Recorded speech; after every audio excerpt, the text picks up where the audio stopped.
아멘. 네, 하나님의 이름이 거룩히 여김을 받으시오며 이런 주제로 말씀 생각해 보겠습니다. 여호수아의 군대에 의해 여리고와 아이성이 정복되었다는 소식을 들은 가나안 족속들은 여호수아 군대에 맞서 싸우기 위해 이제 힘을 합치게 됩니다. 그런데 가나안 족속 중에 히위 족속인 기브온 사람들은 여호수아 군대가 여리고와 아이성을 점령한 것에 대해 두려움을 느끼고 또 전쟁을 해봐야 승산이 없음을 깨닫고 이스라엘과 조약을 맺기 위해 꾀를 쓰게 됩니다. 먼 곳에서 온 사신으로 가장을 해서 이렇게 조약을 맺자 이렇게 제안을 한 겁니다. 그래서 이들은 헤어진 전대와 찢어져서 기운 가죽 포도주 부대를 나귀에 싣고 또 낡아서 기운 신을 신고 낡은 옷을 입고 곰팡이나 떡을 준비해 갑니다. 이렇게 한 이유는 자기들이 가나안 땅에 살고 있지 않고 먼 나라에 사는 사람들로 보이기 위함이었습니다. 지금 여호수아 군대가 가나안 땅을 하나씩 점령해 가고 있는 이런 상황이기 때문에 머지않아 자기들이 살고 있는 땅도 점령당할 것이다. 이런 두려움에 사로잡혀서 이런 이제 속임수를 쓰게 된 겁니다. 신명기 20장 10절 이하에 보면 가나안 땅에 살고 있는 족속과는 어떠한 조약을 맺어서는 안 되고 모두 다 멸절시키라 이런 기록이 있습니다. 그러나 가나안 땅에 사는 족속이 아닌 자들을 치려고 할 때는 먼저 화평을 선언하고 그래서 그 화평을 받아들이면 그들로 하여금 조공을 바치게 하고 종으로 삼아도 괜찮다 이런 기록을 합니다. 그런데 만일에 화평하기를 거부하고 대적하여 싸우기를 원한다면 남자는 다 죽이고 여자와 아이와 가축들은 전리품으로 취하라 이렇게 기록되어 있습니다. 자, 그런데 이 기브온 사람들이 자기들은 가나안 땅에 사는 사람들이 아니라 이렇게 속이고 또 이스라엘의 종이 되겠다라고 하니까 이 사람들을 받아줄 수밖에 없었던 거죠. 자, 그래서 이스라엘은 이들을 받아주고 이제 조약을 맺었는데 그런데 이 이스라엘이 결정적인 실수를 한 것이 뭐냐면 여호와께 묻지 않았다 하는 겁니다. 계속해서 이 사람들이 지금 실수하는 게 뭐냐면 여호와께 묻지 않았다 하는 거예요. 14절에 보면 무리가 그들의 양식을 취하거나 어떻게 할지를 여호와께 묻지 않냐고 이렇게 기록됐죠. 이들과 조약을 맺어야 할지 말아야 할지를 여호와께 묻지 않은 실수를 했다는 겁니다. 기브온 사람들 말을 이 검증도 없이 곧이곧대로 다 믿었다는 거예요. 사실 여부를 판단할 어떤 시간적 여유도 갖지 않고 하나님께 물어보지도 않고 성급하게 이들과 조약을 맺었다는 거예요. 첫 번째 아이성 전투 때에도 하나님께 물어보지 않고 덤벼들었다가 큰 낭패를 당했었는데 이번에도 또 하나님께 물어보지 않고 자기들 생각만 가지고 판단하고 결정을 해버린 겁니다. 기브온 족속들이 속였던 어쨌든 아무튼 결과적으로는 가나안 족속과 조약을 맺지 말라고 하신 하나님의 명을 어긴 큰 실수를 범하게 된 겁니다. 그리고 15절 보면 여호수아가 꼭 그들과 화친하여 그들을 살리라는 조약을 맺고 회중 족장들이 그들에게 맹세했다라고 이렇게 기록되어 있는데 당시에는 이 개인의 언약뿐만 아니라 국가 간의 언약은 반드시 신의 이름으로 맹세를 했었습니다. 따라서 이스라엘은 여호와의 이름으로 이들과 조약을 맺고 맹세했다 하는 거예요.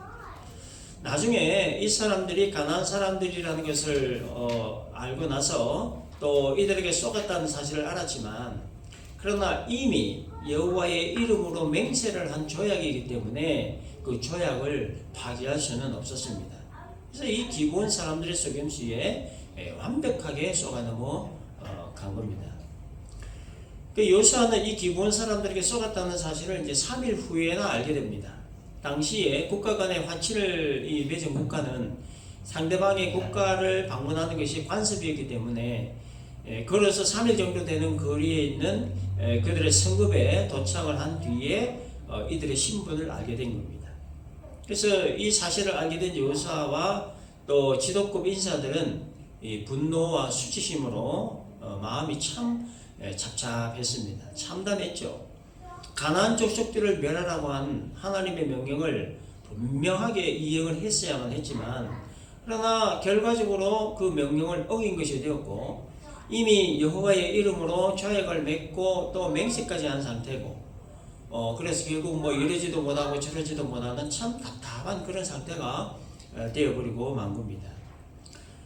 자, 거짓으로 속여서 맺은 조약이기 때문에 파기해도 되지 않느냐, 이렇게 우리가 생각할 수도 있지만, 그러나 만일 그렇게 한다면 하나님의 이름이 조롱을 받게 되고 모욕을 당하게 됩니다.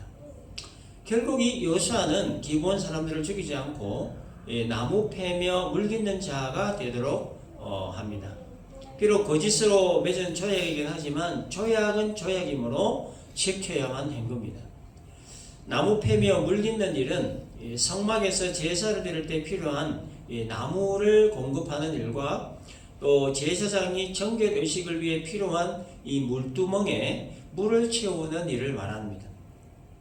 지금까지 성막에서 하는 이 모든 일들을 그동안 레위인들이 해왔으나 이제부터는 기브온 사람들에게 이 일을 담당하게 했다 하는 겁니다. 하나님이 이스라엘 백성들로 하여금 가나안 땅 정복 명령을 하신 것에는 두 가지 큰 이유가 있습니다. 첫째는 아브라함과 이삭과 야곱에게 약속하신 그 약속의 성취 때문이고, 두 번째는 가나안 족속들의 죄에 대한 하나님의 공의의 심판 때문이었습니다. 하나님은 이스라엘 백성들을 통하여 가나안 족속들을 공의의 심판으로 심판하시기를 원하셨던 거예요. 그런데 이스라엘이 하나님의 그 공의의 일을 망쳐버렸습니다. 반드시 제거했어야만 했는데 아주 이 경솔한 행동으로 인해 일을 망쳐버린 겁니다. 그래서 우리가 이 본문을 통해서 몇 가지 우리가 얻을 수 있는 영적 교훈이 몇 개 있는데, 그 첫 번째는 뭐냐, 눈에 보이는 것이 전부가 아니고 귀에 들리는 말이 전부가 아니다 하는 겁니다. 이스라엘의 근본적인 실수는 뭐였냐면 눈에 보이는 것만 보고 귀에 들린 말만 들었다. 기브온 족속들이 거짓으로 위장한 모습, 어떤 거였죠? 헤어진 전대와 찢어져서 기운 가죽 포도주 부대, 낡아서 기운 신, 낡은 옷, 마르고 곰팡이 난 떡.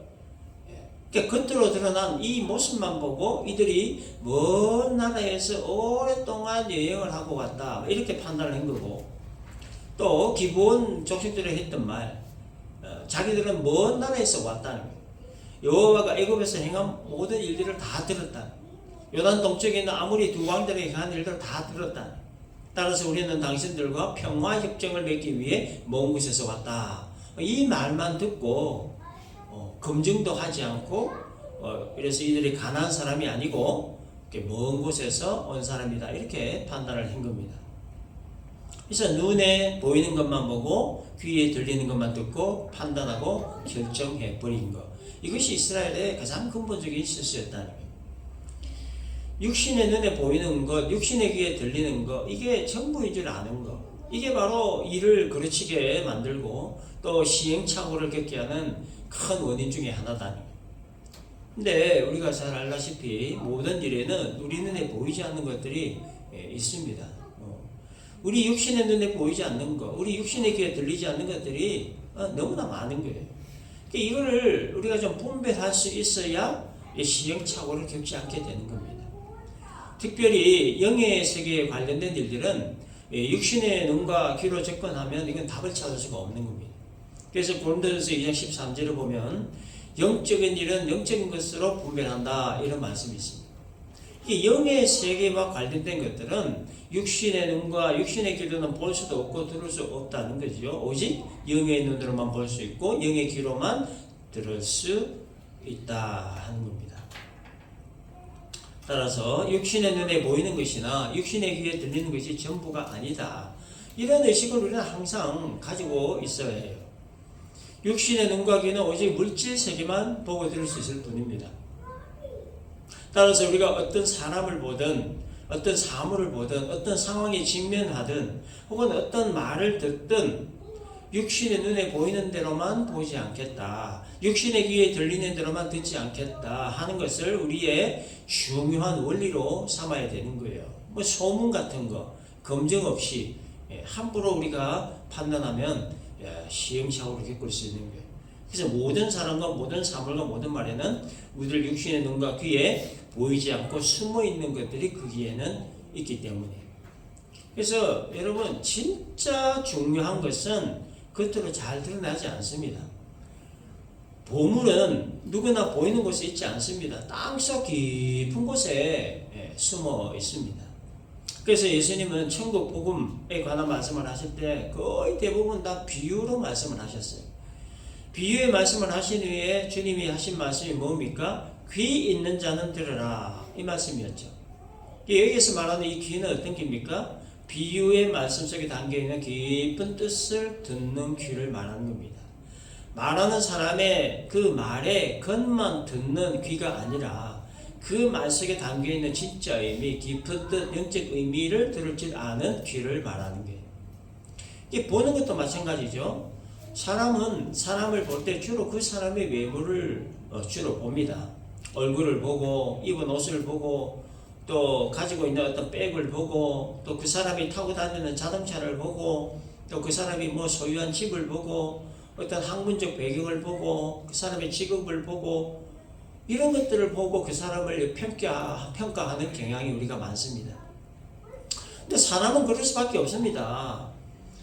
하나님은 전지하신 분이시기 때문에 사람 마음 중심을 보실 수 있지만 그러나 사람은 전지한 존재가 아니기 때문에 사람의 외모를 보고 꽤 평가할 수밖에 없어요. 그건 어쩔 수가 없는 겁니다. 그러나 하나님의 사람은 사람이나 사물을 볼 때 혹은 처한 환경이나 상황을 볼 때 다른 관점으로 볼 수 있는 눈과 귀가 필요하다. 어떤 관점으로 보는 눈이 있어야 되느냐? 믿음의 관점으로 보는 눈이 있어야 된다 하는 거예요. 믿음의 관점. 예수 믿는 사람의 가장 중요한 게 이거예요. 뭘 보든지 믿음의 관점으로 보는 눈이 있어야 합니다. 여러분, 하나님의 사람은 누구를 말하는 거냐? 믿음으로 사는 사람을 말하는 겁니다. 예수 믿는 사람은 어떤 사람입니까? 믿음으로 사는 사람입니다. 그래서 예수 믿는 사람에게 있어서 이 믿음을 빼면 그럼 예수 믿지 않는 사람과 다를 게 아무것도 없는 겁니다. 따라서 예수 믿는 사람, 그리스도인이다 함은 믿음으로 사는 사람을 말하는 겁니다. 사람을 볼 때에도 믿음의 눈으로 보고 사람을 볼 때에도 믿음의 눈으로 보고 처해진 환경이나 상황들을 볼 때에도 믿음의 눈으로 보고 일어나고 있는 크고 작은 모든 사건들을 볼 때에도 믿음의 눈으로 보는 사람, 그 사람이 바로 예수 믿는 사람, 그리스도인이다. 그래서 이런 믿음의 눈, 어떤 믿음의 관점을 우리가 항상 의식하면서 가져야 하는 겁니다. 가나안 땅을 정탐했던 12명의 정탐꾼들 중에 여호수아와 갈렙, 그리고 나머지 10명의 그 정탐꾼들, 이 두 그룹의 차이가 뭐였으냐? 이 믿음의 차이였습니다. 굉장히 단순하지만 가장 중요한 핵심이죠. 여호수아와 갈렙은 가나안 땅을 정탐할 때 믿음의 눈으로 봤습니다. 모든 사물들을, 모든 사람들을 믿음의 관점으로 봤어요. 믿음의 눈으로 보고 내린 결론이 뭡니까? 아, 저들은 우리의 밥이다. 이렇게 결론 내렸어요. 근데 나머지 10명은 육신의 눈으로 봤어요. 그리고 결과가 뭡니까? 우리는 메뚜기 같다 하면서 절망했어요.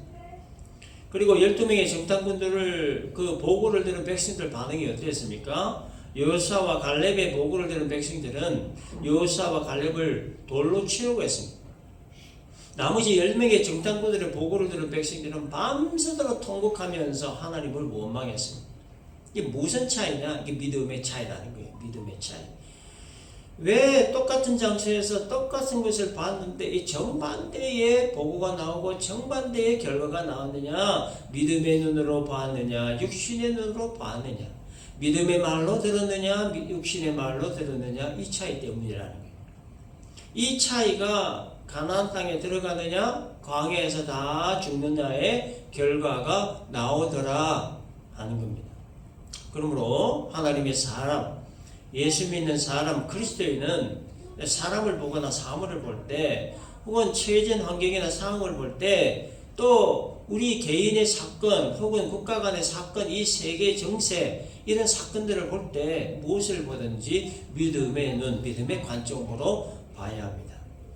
여호수아와 갈렙과 같이 비록 육신의 눈에는 가나안 땅 거주민이 정말 강하게 보이고 성읍은 견고하게 크게 보이고 또 거인들이 돌아다니는 것이 보일지라도 그러나 그 모든 사람들과 환경들과 상황들을 믿음의 눈으로 보므로 그 모든 것들이 오히려 먹잇감처럼 보였던 그 믿음의 눈, 그 믿음의 눈으로 이 모든 사람과 사물과 환경과 상황들을 볼 수 있어야 된다 하는 겁니다. 우리가 살아 역사하시는 하나님을 믿는 사람이라면, 그리고 우리가 하나님의 사랑받는 백성임을 믿는 사람이라면, 그리고 우리가 그리스도 예수의 피값으로 구원받은 하나님 백성임을 믿는 사람이라면, 그리고 우리가 그리스도 예수와 함께 그 정과 욕심을 십자가에 못 박은 자들임을 믿는 사람이라면 우리들 눈앞에 보이는 사람이나 사물, 환경이나 상황들, 크고 작은 모든 사건들을 육신의 눈으로 보는 게 아니고 눈에 보이는 것만 보고 귀에 들리는 것만 듣는 것이 아니라 육신의 눈과 귀에 보이지 않고 들리지 않는 것까지 보고 들을 수 있는 믿음의 눈과 믿음의 귀가 있어야 된다. 이것이 바로 우리가 얻을 수 있는 첫 번째 교훈입니다. 자, 두 번째 영적 교훈은 무슨 일이든 하나님께 꼭 물어봐야 된다. 이건 지금 여호수아를 통해서 지금 여러 번 나오고 있는 주제입니다. 하나님께 꼭 물어봐야 된다는 거예요. 육신의 눈과 귀에 보이지 않고 또 들리지 않는 것들을 믿음의 눈으로 보고 들을 수 있기 위해서는 이게 전지하신 하나님께 물어봐야 되는 거예요. 전지가 뭡니까? 모든 걸 다 안다는 뜻이죠. 그러니까 하나님은 모든 걸 다 아시는 분이에요. 모든 걸 다 아시는 분이시기 때문에 우리가 그 하나님께 물어봐야 되는 거예요. 육신의 눈에 보이는 게 전부가 아닌 줄 알고 또 육신의 귀에 들리는 말이 전부가 아닌 줄 알고 내 눈에 보이지 않는 것, 내 귀에 들리지 않는 것까지 보고 들을 수 있는 믿음의 눈과 믿음의 귀를 주시기를 위해서, 그래서 우리의 영적인 눈이 열리고 영적인 귀가 들리기 위해서 우리는 하나님께 묻고 또 물어야 됩니다. 때때로 사람에게 물어보는 경우가 있습니다. 사람이기 때문에 충분히 그럴 수 있습니다. 믿을 만한 사람이나 뭐 경험 많은 인생의 선배들, 뭐 나보다 더 똑똑하게 보이는 사람들, 뭐 성공한 사람들, 뭐 또 지식적으로나 경험적으로 나보다 더 월등하게 보이는 사람들에게 물어보기도 합니다. 조언을 구하기도 하고 또 배우기도 합니다. 어느 정도 도움되기도 합니다. 이게 나쁜 건 아닙니다. 그런데 그런 사람들에게조차도 한계가 있죠. 지식의 한계가 있습니다. 지혜가 한계가 있고 경험의 한계 등등의 여러 가지 한계들이 있습니다. 그렇기 때문에 사람으로부터 배우고 얻을 수 있는 것들은 지극히 한정적이라는, 조금의 도움이 되긴 하겠지만 근본적인 해결은 되지 않는 겁니다. 선생으로부터 배우는 것에는 한계가 있고 우리 인생 선배로부터 배우는 것에는 한계가 있습니다. 다 사람이기 때문에. 그렇기 때문에 완전한 지식을 가지신 하나님, 완전한 지혜를 가지신 하나님께 그래서 물어야 된다는 거예요. 그 완전한 지식과 지혜를 가진 하나님께 물어보지 않고 눈에 보이는 것이 전부인 줄 알고 귀에 들린 게 전부인 줄 알고 그것만 가지고 판단하고 결정해버리면 낭패를 당할 가능성이 굉장히 높을 수밖에 없다 하는 겁니다. 14절 보면 어떻게 할지를 여호와께 묻지 않았다라고 기록합니다. 그 여호수아서를 기록한 여호수아가 이 구절을 좀 빼버릴 수도 있는데 안 뺐죠. 자비판적으로 굳이 이 구절을 기록한 이유가 있습니다. 여호와께 묻지 않고 자신의 생각과 판단으로 결정한 결과, 육신의 눈과 귀로 보고 들은 결과가 얼마나 좋지 않은가, 얼마나 나쁜 결과를 초래했는가 하는 것을 후대에 알리기 위함입니다. 하나님의 명을 어긴 결과, 우상을 숭배하는 자들과 한 땅에서 같이 살게 되는 결과를 가져온 거예요. 그리고 백성들은 족장들이 지혜롭지 못함에 대해서 원망을 받는 그런 결과를 가져왔어요. 이로 인해 공동체가 분열될 위기까지 가져왔습니다. 그리고 두고두고 눈에 가시 같은 존재가 되는 결과를 가져왔습니다. 무엇보다도 하나님의 이름과 그 존엄과 멸시를 받을 뻔한 위기까지 가져왔습니다. 그러니까 여호와께 물어볼 생각조차 하지 않은 채 기부한 사람들이 꾸민 외적인 모습만 보고 또한 그들이 했던 말만 듣고 자기들 생각만으로 판단하고 결정해 버림으로 인해 이 어려움과 위기에 빠진 이스라엘 공동체. 그래서 오늘을 살아가는 우리들에게도 역시 이럴 가능성이 항상 있을 수 있다. 이것을 우리가 인식을 하고 이들의 실수를 거울 삼아 어떤 일이든지 하나님께 묻고 또 묻는 그런 자세가 필요하다 하는 겁니다. 자, 이것이 두 번째 우리가 얻을 수 있는 교훈이고요. 마지막 세 번째 영적 교훈은 약속한 것은 반드시 지켜야 한다 하는 겁니다. 기본 족속이 속에서 맺은 조약이기 때문에 이스라엘 입장에서는 그 조약을 취소해도 되겠지만, 그러나 여호와의 이름으로 맹세하고 맺은 조약이기 때문에 그 약속은 반드시 지켜야만 했습니다. 만일에 그 조약을 파기한다면 기본 족속뿐만 아니라 모든 이방 족속들로부터 하나님의 이름이 조롱받고 멸시를 당하기 때문에, 비록 속에서 맺은 조약이긴 하지만 그러나 여호와의 이름을 걸고 맺은 언약이기 때문에 여호와의 그 이름이 더럽혀지지 않도록 하기 위해서는, 그리고 여호와의 거룩한 그 이름을 영광스럽게 유지 보존하기 위해서는 반드시 이들과의 약속을 지켜야만 한 겁니다. 비록 이스라엘이 여호와께 묻지 않고 자기들 마음대로 성급하게 결정한 것은 분명히 큰 실수이고 또 잘못이지만, 그러나 자신들의 실수와 잘못으로 인해 여호와의 이름이 더럽혀지도록 해서는 2차 피해를 입혀서는 안 되는 일이었다는 거예요. 그래서 우리 그리스도인들에게 이런 마음가짐이 있어야 합니다. 약속한 것은 반드시 지키고자 하는 마음 자세. 굉장히 어려운 일이에요, 사실은. 그러나 그럼에도 불구하고 우리 마음 자세는 이러해야 된다 하는 겁니다. 그래서 누군가 약속을 했다면 내가 하나님을 믿는 사람이기 때문에 그 약속을 끝까지 지키려고 애쓰고 수고하고 몸부림치려는 그런 자세가 필요하다는 거예요. 내가 내 유익 때문에 약속시키지 않는다면 결국 하나님의 이름이 더럽혀지고 그 영광이 가려지게 되는 겁니다. 내가 비록 하나님의 이름을 걸거나 하나님의 이름으로 맹세하지는 않았더라도 하나님을 믿는 사람이 한 약속은 약속 그 자체에 하나님의 이름이 포함되어져 있는 거예요. 나는 단순히 내 이름으로 약속을 한다고 했지만, 그러나 나와 약속한 그 상대방은 내가 하나님을 믿는 사람이기 때문에 내가 한 약속을 내가 믿는 하나님과 약속한 것으로 인식한다는 것을 우리가 잊어서는 안 됩니다. 그렇기 때문에 약속은 신중하게 해야 되고, 약속을 했다면 그것은 내 이름으로만이 아니라 내가 믿는 하나님의 이름과 함께한 약속이라 하는 것을 항상 인식하고, 약속한 것은 반드시 지켜야 한다. 적어도 지키려는 몸부림은 있어야 된다. 한국의 교회 성도들, 목사까지도 참 손가락질 받는 그 이유 중 하나가 이겁니다. 정직하지 않은 거, 거짓말하는 거, 말한 거 책임지지 않고, 약속한 거 지키지 않고, 자기 유익 위해 거짓하고 손바닥 뒤집듯이 잘못했으면 인정하고 반성하고 돌이켜야 되는데 그러질 않고 책임지지 않고 이게 손가락질 당할 수밖에 없는 거죠. 과거 우리 기독교 초창기에 예수 믿는 사람 하면 신용 있는 사람, 정직한 사람으로 인정이 됐습니다. 국가적으로 친절하고 인격적이고 겸손하고 온화하고 정직하고 아무튼 인정받았습니다. 근데 요즘은 갈수록 비난받고 신용 등급이 갈수록 추락합니다. 그 이유가 거짓 때문이죠. 그리고 그 거짓은 결국 자신의 유익만을 생각한 결과입니다. 하나님이 욕을 먹든 말든, 교회가 비난을 받든 말든, 나로 인해 다른 성도들이 어려움을 겪든 말든 상관치 않고 나만 좋으면 그만이라는 태도, 자신의 유익만을 위하는 이와 같은 태도가 하나님도 교회도 성도들도 어려움에 빠뜨리게 되는 그런 원인이라는 거예요. 그래서 우리 그리스도인의 삶의 그 중요한 원리가 뭐냐? 하나님의 이름이 거룩히 여김을 받도록 하는 겁니다. 그게 우리 그리스도인, 모든 그리스도인의 가장 기본적이고 가장 중요한 삶의 그 원리인 거예요. 이 삶의 원리가 내 삶에 정착되지 않으면 하나님의 이름은 계속적으로 욕이 돼요.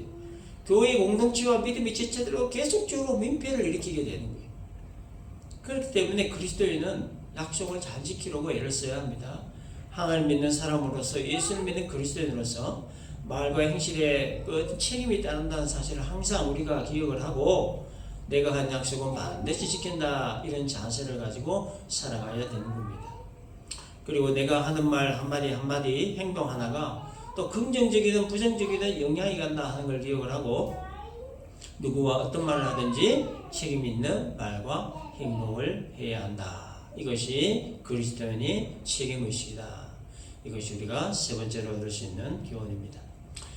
정리합시다. 자, 눈에 보이는 게 전부가 아닙니다. 또 귀에 들리는 말이 전부가 아닙니다. 따라서 육신의 눈과 또 귀에 보이지 않고 들리지 않는 것까지 보고 들을 수 있는 믿음의 눈과 믿음의 귀가 우리에게 있어야 된다. 그러기 위해서는 전지하신 하나님께 항상 묻는 자세가 있어야 된다. 그리고 약속한 것은 반드시 지켜야 된다. 그리스도인으로서 말과 행실에 책임이 있다는 사실을 항상 기억을 하고, 누구와 어떤 말을 하든지 책임 있는 말과 행동을 함으로 말미암아 하나님의 이름이 거룩히 여김을 받도록 하는 참된 그리스도인 우리 모두가 될 수 있기를 주님의 이름으로 축원합니다. 기도합니다.